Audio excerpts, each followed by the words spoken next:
نشود فاش کسی آنچه میان من و توست،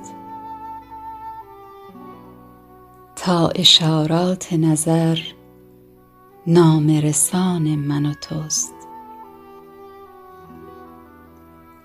گوش کن، با لب خاموش سخن میگویم، پاسخم گو به نگاهی که زبان من و توست.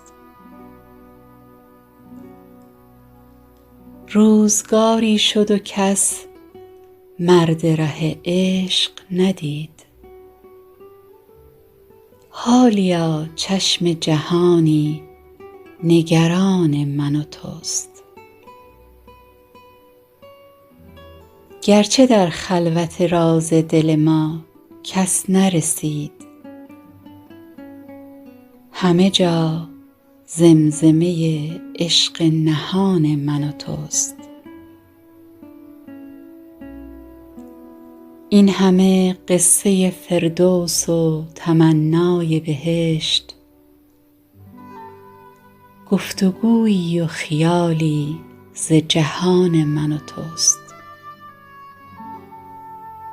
نقش ما گو ننگارند به دیباچه عقل، هر کجا نامه عشق است نشان من و تو.